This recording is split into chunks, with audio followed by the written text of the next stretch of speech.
I pulled one out, and I kind of like this one.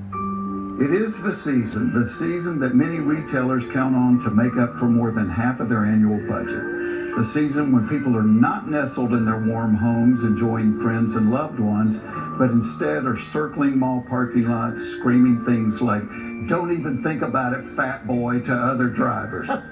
This just so they can leave their car and go into the holiday delight, which is the mall at Christmas time. So they can stretch their credit card limits to find something for Wally in accounting, Wally who you rarely speak to the rest of the year. Christmas has and apparently always will be about gifts. The part I struggle with is that it has mutated into being about the giver, when instead the very reason for the season is in being the receiver. Now, the dictionary defines gift as a token of affection. I have lived around women long enough to know that even though the dictionary does not spell it out, that your wife won't consider just anything as fitting that bill. A new bathroom scale could be considered a gift, but the amount of affection you'll receive in return is most often viewed in monasteries. Guys know that if affection is desired, that few things work as well as jewelry.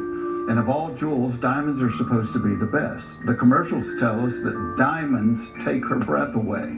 That's true, but after a few minutes, it comes back and they start talking again.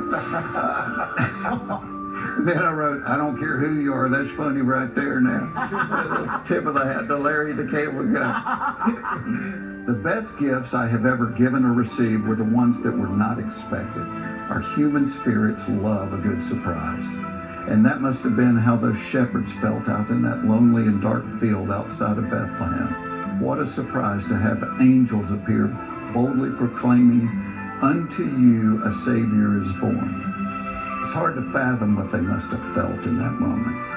I do know that they were excited enough to leave their sheep and to go into town where they found what was promised. And they were convinced enough that they fell to their knees to acknowledge the holiness in the presence of which they stood. And that really is what the season is about. A gift unlike anything the world has ever seen. We often respond to extravagance with, "Oh, you shouldn't have." Well, truer words have never been spoken than about the gift of the baby Jesus. This infant whose purpose was to sacrifice his perfect life for you and me. This was the perfect gift, for it was a gift of life. But just as importantly, this gift of life was for the now.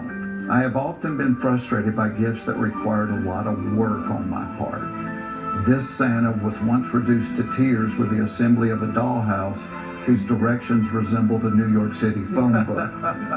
But the directions that came with the gift of Jesus were so simple that even an idiot like me could do it. The directions were simply, "Follow me." And in following, I found that Jesus is the only gift that truly keeps on giving. He is a peace about the future. He is my place to turn to when I am afraid.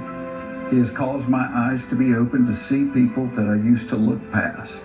Once confrontational, I now find myself more and more of a peacemaker. And when the season stresses you to the point that your children leave the room when you enter it, take a deep breath and glance over the nativity scene. And as Mary did, ponder in your heart the gift wrapped not in colorful paper, but in swaddling clothes.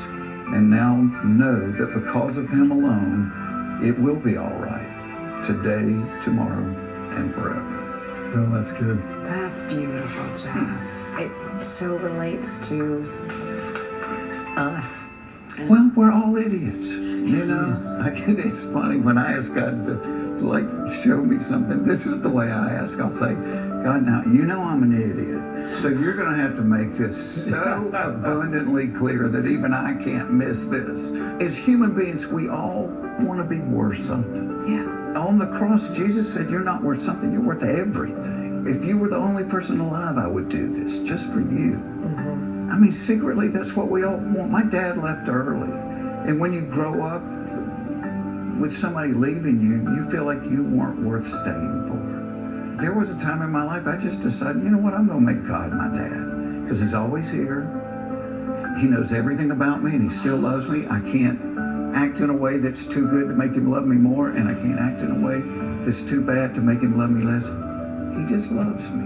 And that's what Christmas is. It's the greatest love story ever told. Yeah.